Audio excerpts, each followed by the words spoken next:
It's the great Chinese riddle. How do you feed more than 1 billion people? Only 11% of the country can be used to grow food. Over the centuries, those living in the remotest places have had to come up with ingenious methods to make the most of the land.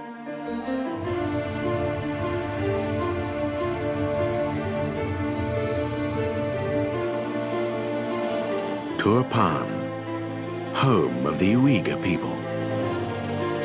Seen from the air, it's a dry and desolate desert, dotted by thousands of mysterious pockmarks. Holes that lead to a 2,000-year-old subterranean system that's longer than the length of India. The Suez Canal Network. 1,000 horizontal wells have been sunk into the earth and then connected by canals over 3,000 miles in length,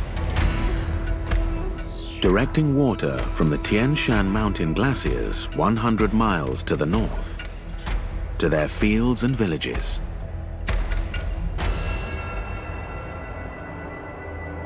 It was cutting-edge ancient engineering that still works today, irrigating a land that would otherwise be a giant dust bowl.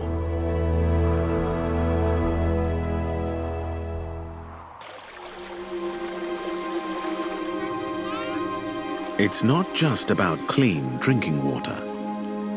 Incredibly, this desert produces tons of grapes annually. Without the canals, the Uyghurs' major export would wither on the vine.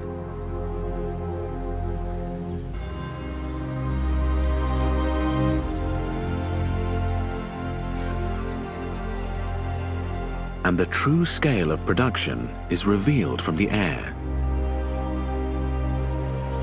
They may look like honeycomb, but these mud brick blocks are used to air dry millions of grapes into raisins. Without modern materials and technology, the ancients triumphed, turning nature to their advantage.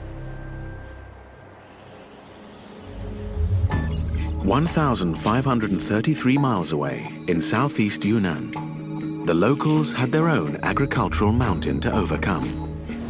How to grow China's greatest staple, rice. Here there's plenty of water, but stopping it draining away is the problem. 1,300 years ago, the local Hani people miraculously transformed the landscape. To grow their crops, they hand-carved rice paddies into the mountains to trap the water.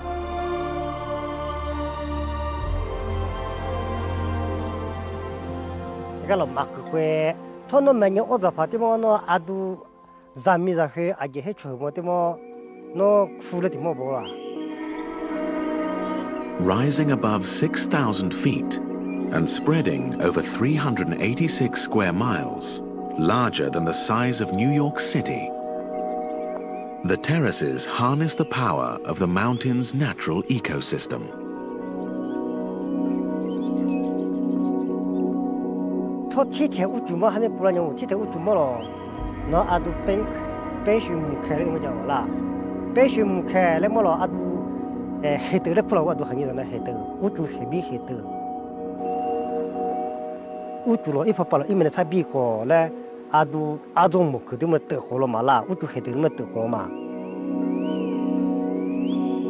It acts like a giant recycling machine. The water evaporates from the river valleys to form fog and cloud. The clouds are then trapped by the mountain forests, and then rain falls and flows back down through the terraces in a never-ending cycle.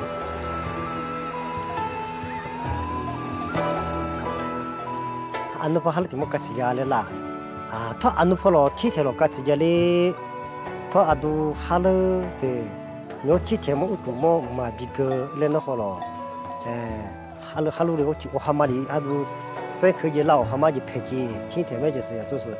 阿都拉瓦草阿苏会顺利的么？我们阿都一跑比较体贴就木了对，你们感觉着了嘛？我听我阿都弄个可能是一点木了嘛，阿都木在那，一来比发展嘛，那弄阿来个了啊，一来个，一来我。This type of wet field agriculture was invented in China. And using these ancient farming traditions, passed down through the generations, is how China feeds the biggest population on Earth.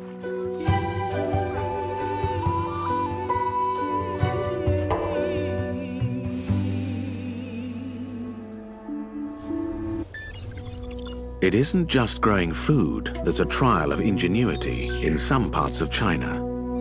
It's just living there.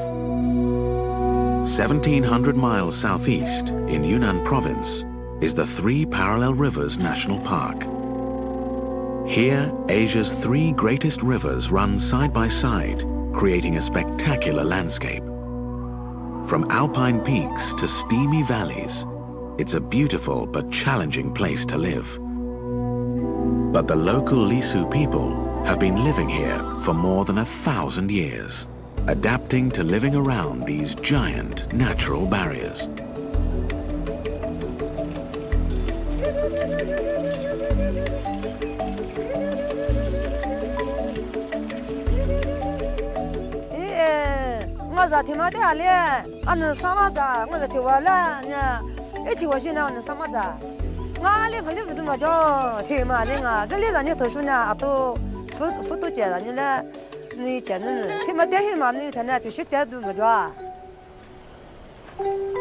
Here, taking a trip to the market is not as simple as it seems.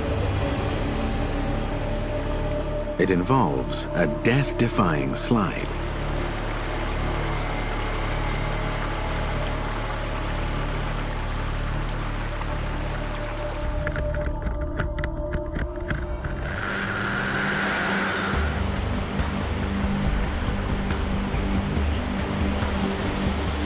Zip-lining across several hundred feet of wild rapids doesn't bother 60-year-old grandmother Pooh, as she's been doing it all her life.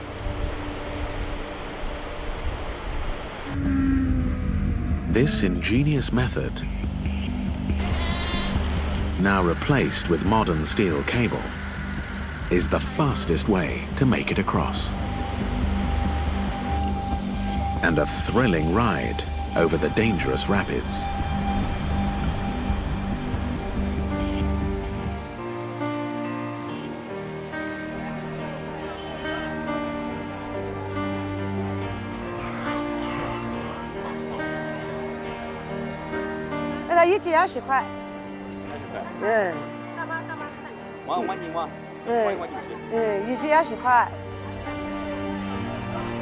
At the market, Grandmother Pooh is rewarded with a quick sale.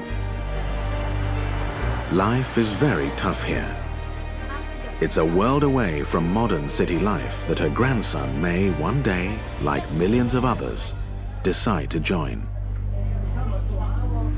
And for Grandmother Pooh, zip-lining to and from the village is one of life's small pleasures.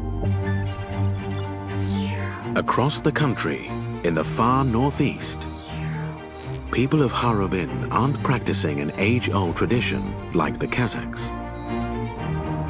They're creating their own history to pass on. Renowned as the Ice City in China, it can reach minus 38 degrees Fahrenheit in winter.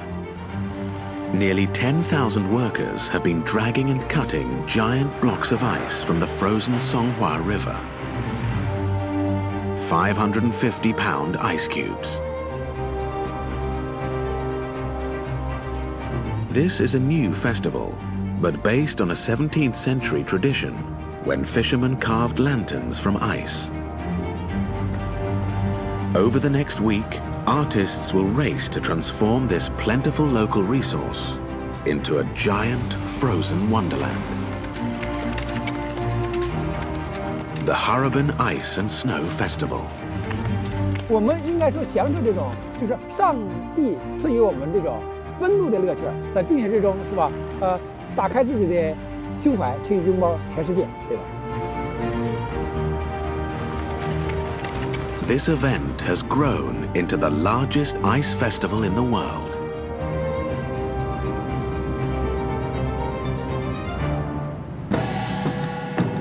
最大的挑战，第一就是我们的天气，因为我们现在工期非常紧，这样的话呢，所有的冰呢都是采自于松花江，这样你要温度厚度达不到，我们就没法建设。好在今天还好。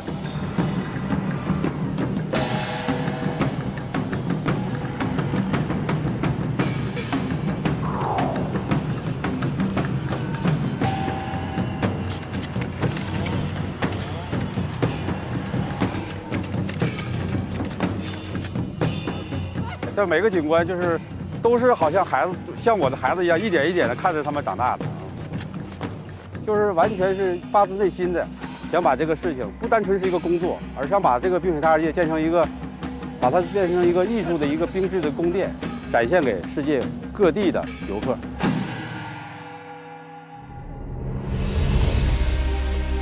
Opening day is here.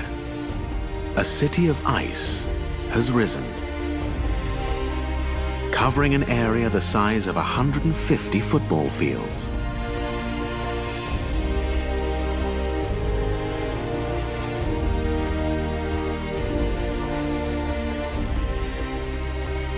But it's the night which sees the ice city in its full splendor.